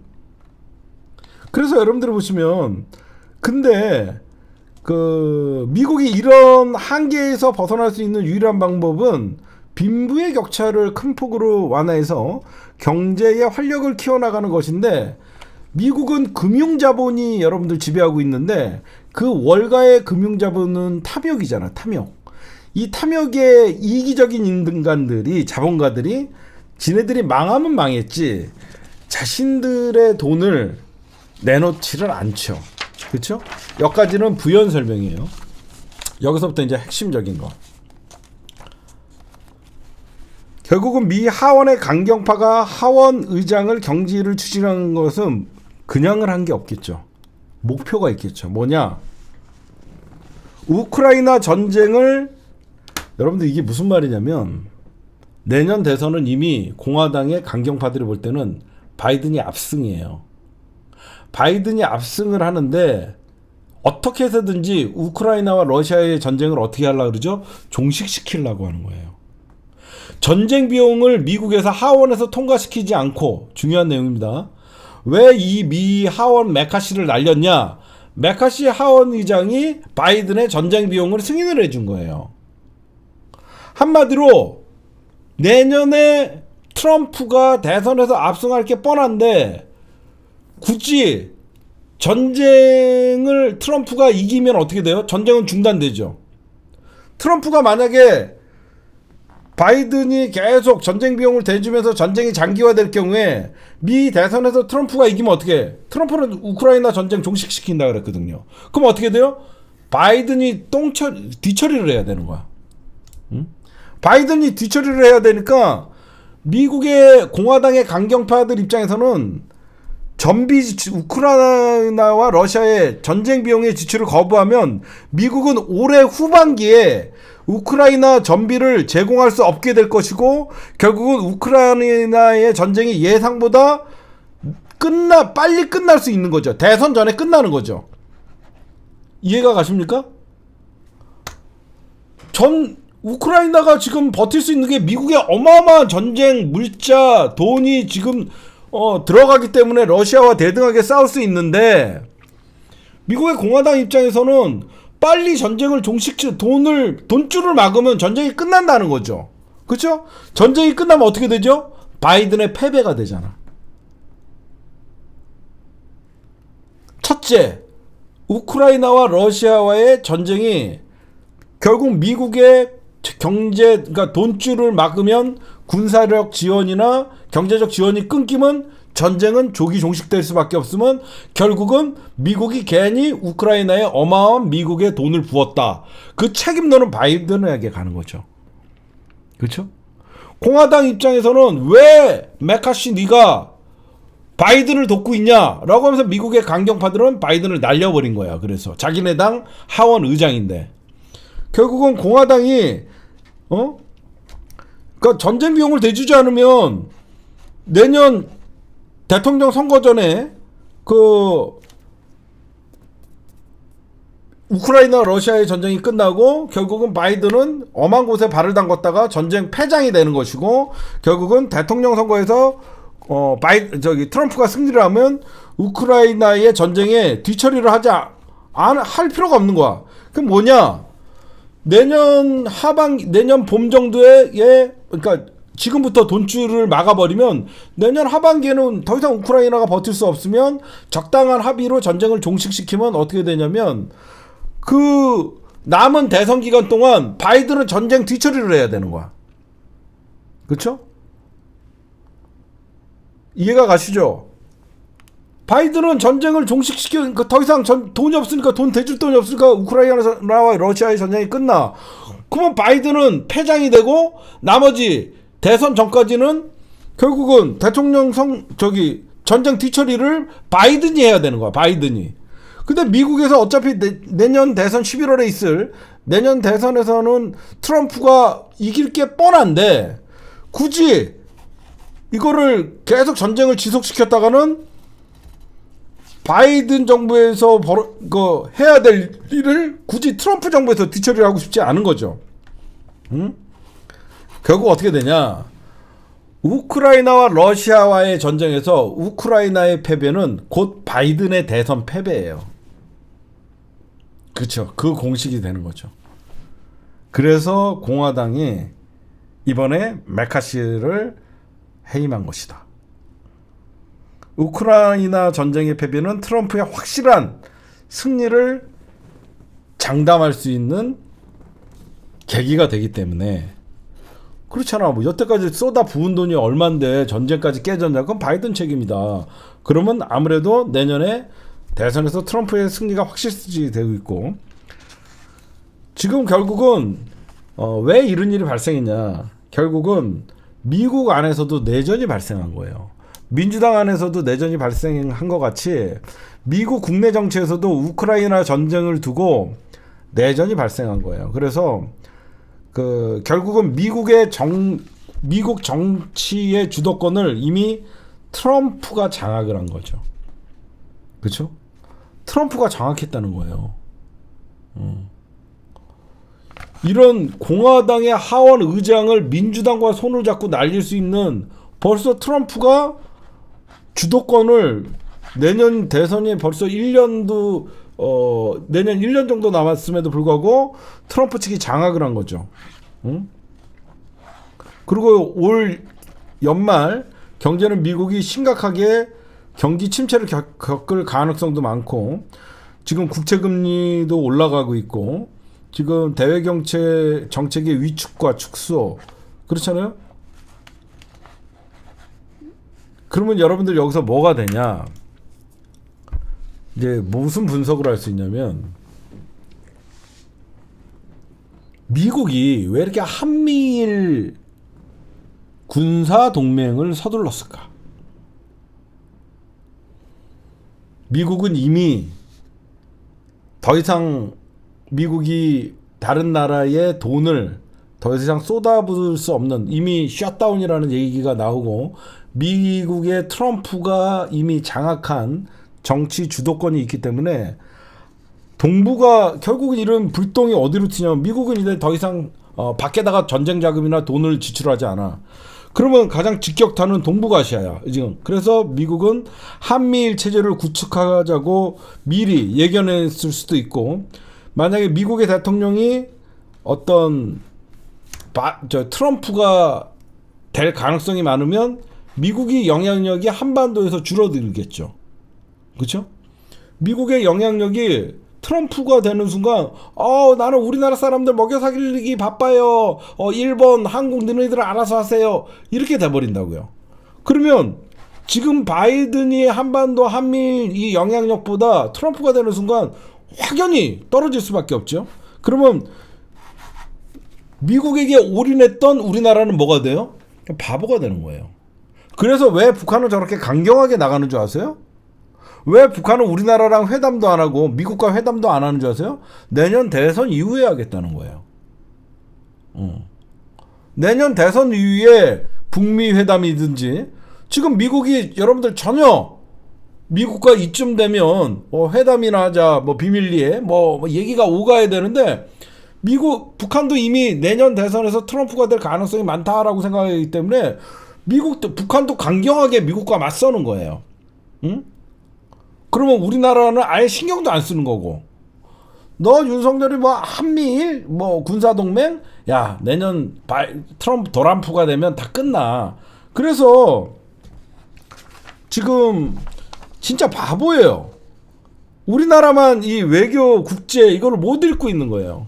정말 윤석열이가 조금이라도 머리가 있었으면 내년 미 대선을 앞두고 이 한미일 군사동맹이 중요한 게 아니라 결국은 미국의 영향력이 떨어질까봐 미국을 대신해서 일본의 밑에 한국을 집어넣는 거거든요. 그렇잖아. 미국이 결국은 퍼스트 아메리카 정책을 쓸 게 뻔한데 트럼프가 오면 그러면 한미일 군사동맹을 맺어놓으면 일본 밑에 한국을 집어넣으면 결국은 미국 돈 들이지 않고 한반도를 그 일본의 어떤 지배하에 얼마든지 추락펴락할 수 있으니까. 그럼 멍청한 짓을 한 거죠. 다음 미국의 대통령이 들어설 때면 동북아 한반도에서 미국의 영향력이 지금같이 개입을 안 해요. 여러분들 그때 기억나세요? 도란프가 대통령 됐을 때 어땠어요? 아프가니스탄 전부 철군시키고 방위비 분담금 막 50배 올리고 돈 내놔, 돈 안 내놓으면 우리 미군 철수시킬 거야. 그런 애들이에요. 응? 그래서 제가 여러분들에게 미국 공화당은 왜 하원 의장이 힘드냐? 벌써 공화당 내 권력투쟁이 발생한 거고 민주당 내 내전이 발생을 하다 보니까 공화당 입장에서는 어떻게 해서든지 내년 대선 전에 트럼프 입장에서는 이미 정치적으로 주도권을 잡은 공화당의 트럼프 세력들이 내년 대선 전에 어떻게 해서든지 러시아와 우크라이나의 전쟁을 종식시키기 위해서는 미 하원에서 예산을 묶는 것이다. 그래서 이 메카시라는 의장은 이 민주당과 그 바이든과 손을 잡고 그러니까 바이든과 손을 잡고 이 예산안을 통과시키려다가 공화당의 강경파에게 축출당하는 것이다. 이렇게 보시면 될 것 같아요. 우리 경제에는 어떤 영향이 있냐? 그러니까 우리 경제가 굉장히 멍청한 짓을 했어요. 왜 그러냐면 윤석열이 저렇게 나오면 나올수록 어떻게 되냐면요. 과거에서 그러니까 문재인 정부에서도 늘 조중동이나 이렇게 공격을 했던 포인트가 뭐냐면 너네 미국이야 중국이야 둘 중에 하나를 선택해였어요. 여러분들 기억나세요? 조중동이 맨날 뭐 친중 반미 정책을 핀다 그러면서 문재인 정부를 막 공격을 했었죠. 그러니까 대한민국은 주변국이 강대국의 요충지이기 때문에 우리가 중국이냐 미국이냐를 선택하면 안 되는 거예요. 안보는 미국, 경제는 중국 이렇게 전략적으로 문재인 정부에서 사실상 어떤 동북아시아의 어떤 중심자 역할을 하면서 경제는 중국, 안보는 미국 이렇게 하면서 우리가 양자택일을 하는 정책을 펼친 게 아니라 우리에 맞는 실익 외교를 펼쳤죠. 근데 윤석열은 너희들이 문재인 정부의 어떤 기제도라면 경제는 중국, 안보는 미국 그렇게 유지만 했어도 되는데 윤석열은 과잉 충성을 바이든에게 과잉 충성을 하면서 우리는 미국이야 라고 하면서 선택을 해버린 거죠. 선택을 해버리니까 나머지 나라는 적대시할 수밖에 없는 거죠. 그래서 우리나라가 여러분들 여태까지 중국의 어떤 그 무역 수지에 있어서 거의 교역량은 40%를 문재인 정부 때 차지하면서 우리나라가 실질적으로 개발도상국이라는 타이틀을 벗어나고 선진국에 진입을 했었고 우리나라가 그 당시에 36,000불인가요? 1인당 국민소득이 거기까지 치솟았다가 지금 거의 32,000불까지 뭐 떨어진 거를 제가 봤는데 결국은 윤석열의 양자택일 정책이 결국은 지금 우리나라와 중국의 무역 수지를 보면요. 우리나라와 중국에게 무역 경상수지 적자예요. 우리나라 적자를 보고 있어요. 오히려 중국에게 어마어마한 중국에게 돈을 벌던 나라가 중국에게 적자를 보는 이렇게 꼴이 됐고 오늘 제가 여러분들 이제 우리나라에 미치는 경제는 뭐냐면요. 윤석열 정부가 너무너무 구한말 조선이 망할 때 그때 가장 조선이 망한 이유 중에 하나가 뭐냐면요. 국제정세에 밝은 사람이 없었어요. 우리나라에. 국제정세에 밝은 사람이 없다 보니까 결국은 미국의 전략도 몰라. 결국은 미국에게 찾아가서 우리나라를 일본이 자꾸 먹으려고 한다. 우리를 지켜주십시오라고 어떤 뭐 신사유람단을 보내봤자 오히려 미국은 듣는 척 해주고 결국은 일본에게 조선을 지배할 수 있도록 사실상 용인을 해줬거든요. 그러니까 지금 똑같은 거예요. 한반도 주변 국제 질서를 이미 변화하고 있는데 그거를 감지를 못하고 있어요. 이미 내년 대선, 불과 1년 후면 다가올 한반도 국제 질서를 예견을 해서 외교를 펼치고 경제 정책을 펼쳐야 되는데 무조건 우리나라의 경제수장이라는 추경호나 한덕수 국무총리, 한덕수는 사실상 기획재정부 장관 하면서 경제부총리를 하다가 국무총리가까지 했던 사람인데 지금 무조건 상저하고라고 여러분들에게 저번에 말씀드렸죠. 상반기에는 저조하나 하반기에는 올라갈 것이다라는 막연한, 결국은 정부의 이런 잘못된 경제정책 그리고 전망이, 경제는 여러분들에게 제가 늘 말씀드리지만 심리라고 얘기했죠. 심리. 이런 불확실성이 사실상 국민들에게 불안으로 다가오다 보니까 결국은 오히려 경제가 점점 어려워지고 오히려 미국은 앞으로 금리를 더 올릴 수밖에 없는 처지가 되고, 지금 미국도 지금 내년 대선을 앞두고 있기 때문에 금리를 올려서라도 어떻게든지 물가를 잡아야 되는데 그렇다고 해서 미국도 언제까지 금리를 올릴 수는 없거든요. 그렇죠? 미국 돈을 회수하는 것도 중요하지만 미국 국민들이 높은 금리에 버틸 수가 없으니까. 그래서 여러 가지 사안을 봤을 때 지금 요번에 일어난 미국 공화당의 하원 의장 메카시의 해임은 미국 공화당 트럼프의 강경파들의 권력 싸움과 민주당 안에서의 또 권력 싸움이 포함되어 있고, 사실상 미국 정치도 내전 상황이고, 알만한 사람들은 알아요. 내년 대선에서 트럼프가 얼마나 유리한 고지에 있는지. 결국은 미국의 공화당의 목표는 러시아와 우크라이나의 전쟁을 조기에 종식시키면 내년 대선에서 바이든은 패장이 되는 것이고 쓸데없는 전쟁에 얼마를 소모했다라고 하면서 국민들의 지탄의 대상이 되는 것입니다. 그래서 트럼프의 승리를 더 확실시하기 위해서 공화당의 강경파들이 공화당의 메카시, 자기네 당의 메카시 하원 의장을 친 것이다. 이렇게 분석하면 될 것입니다. 예. 제가 지금 준비한 거는요, 얼마 전에 아시안 게임을 보는데 우리나라와 북한이 8강전을 했었어요. 그렇죠?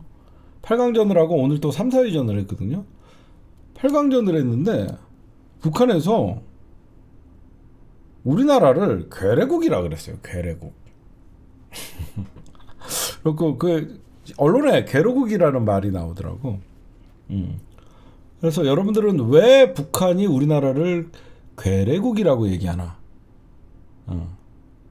결론부터 말씀드리면 북한은 어떤 6.25 전쟁부터 해갖고 민족 해방 전쟁이라고 얘기했었어요.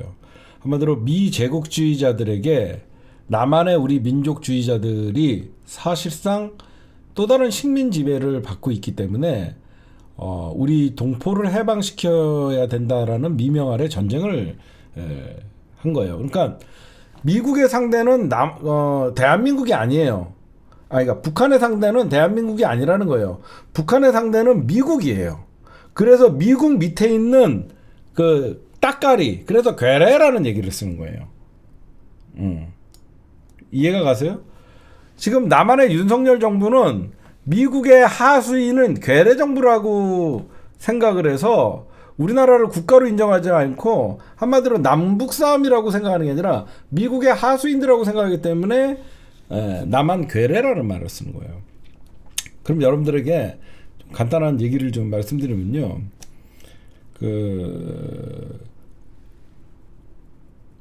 우리나라가 그러니까 독립운동을 할 때 여러분들 독립운동을 할 때 그러니까 명칭부터 좀 설명을 해줄게요. 우리나라는 여러분들 대한민국이죠, 그렇죠? 우리나라는 지금 대한민국입니다. 북한은 뭐예요? 북한은 뭐예요? 조선민주주의 인민공화국이에요. 그렇죠? 우리나라는 대한민국, 북한은 조선민주주의 인민공화국. 유엔에 동시에 가입돼 있어요. 왜 그러면 둘의 이름이 나눠졌냐? 언제부터 이 말이 나눠졌냐면 우리가 독립운동을 할 때 여러분들 상해 임시정부에서 거기 안에서도 우파가 좌우가 있었어요. 그렇죠? 상해 임시정부 안에서도 우파는 민족주의자들, 좌파는 그분들도 민족주의자들이지만 좀 뭐라고 해야 되나? 강경파 한마디로 독립운동 안에서도 우파라고 하는 자들은 뭐 회담, 그렇죠?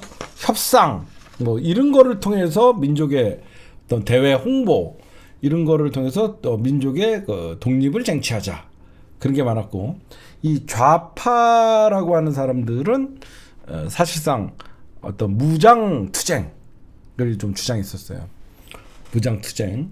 그러다가 이제 1919년 여러분들 알다시피 3.1 혁명 이후에 1919년에 우리가 4월 6일 날 상해 임시정부가 탄생을 하고 그 안에서 좌우의 어떤 이념 내 갈등들이 있었어요.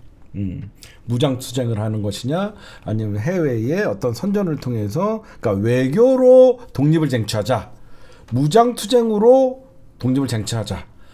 좀 임시정부 안에서도 갈등이 있었습니다. 그러다가 이제 1923년에 찢어져요. 좌익 계열이 나갑니다. 좌익 계열이. 그래서 좌익 계열은 나가자마자 무장 투쟁을 많이 했어요.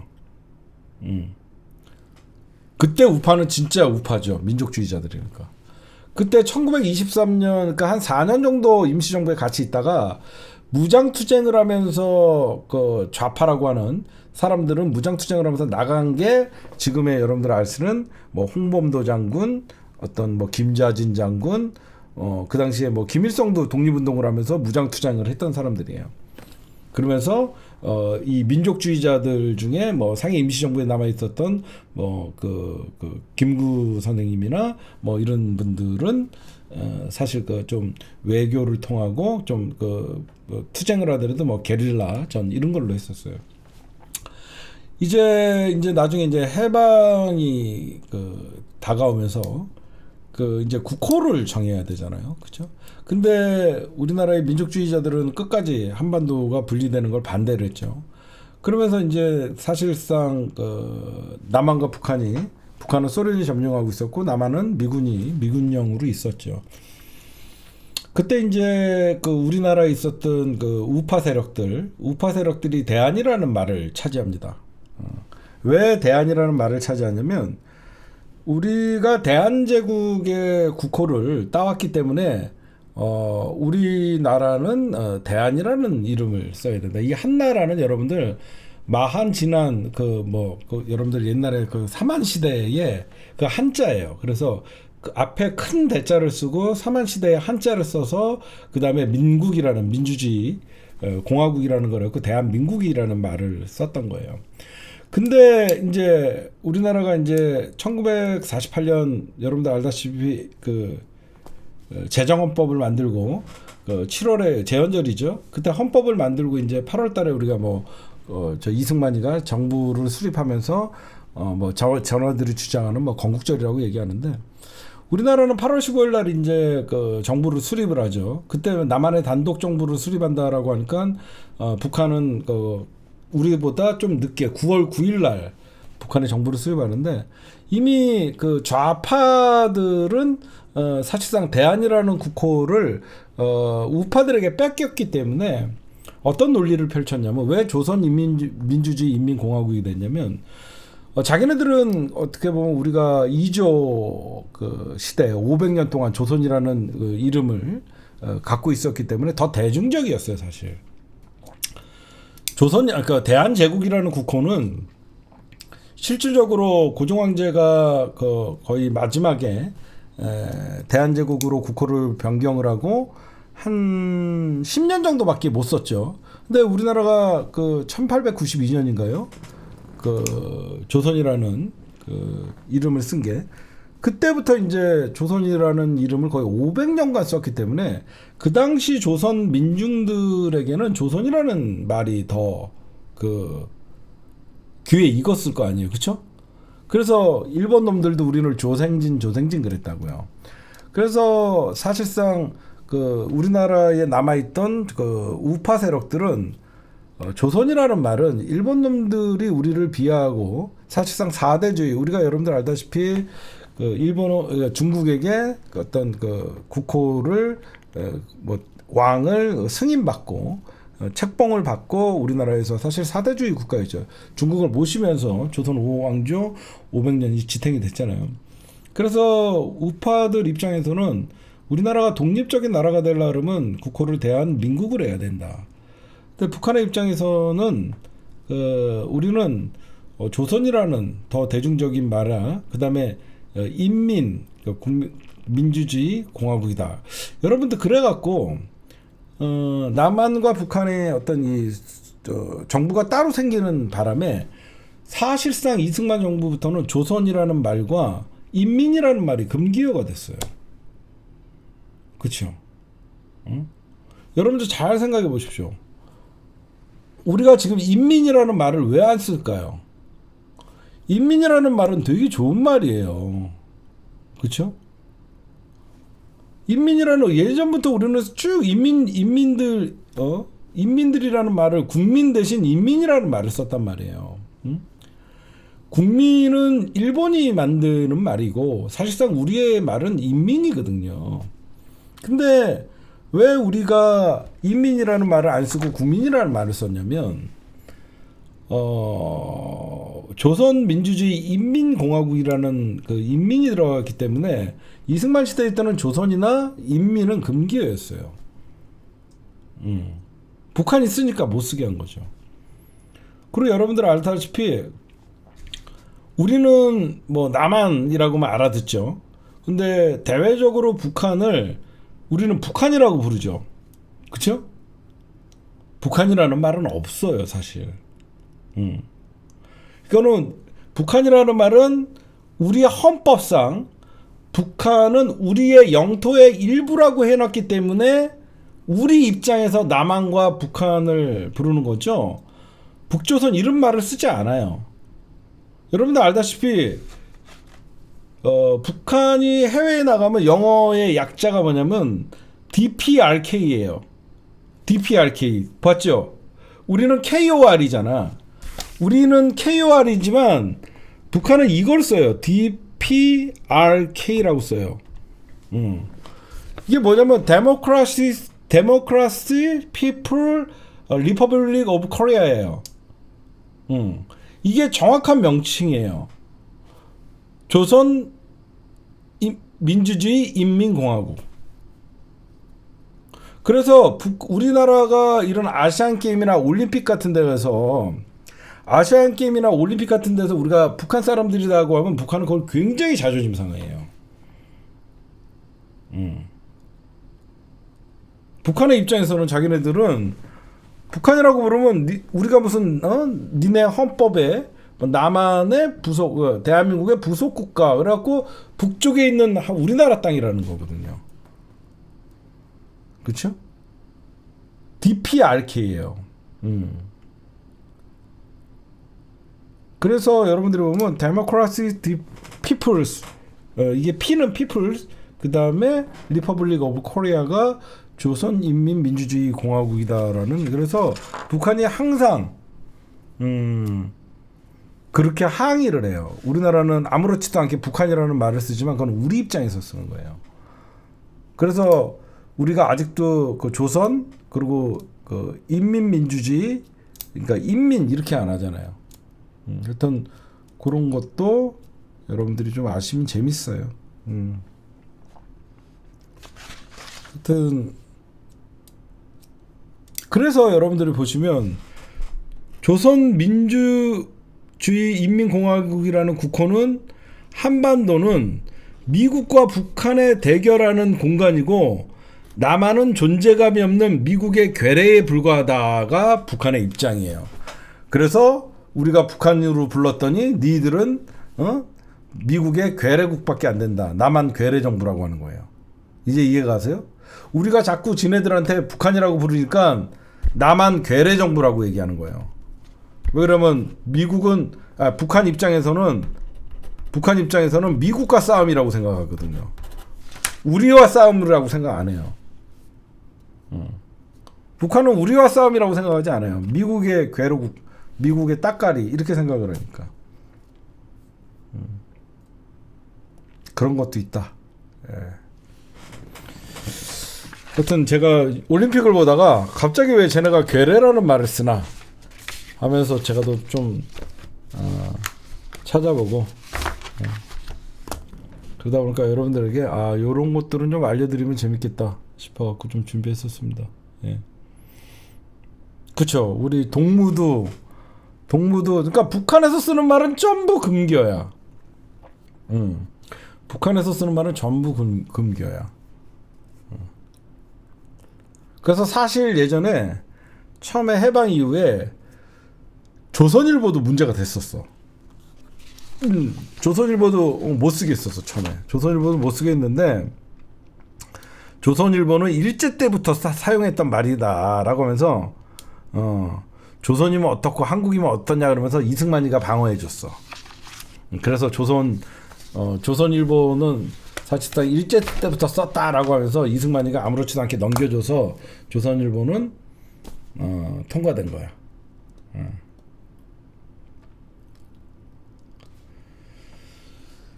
네, 오늘의 제가 준비한 거는 여기까지만 할게요. 힘들다.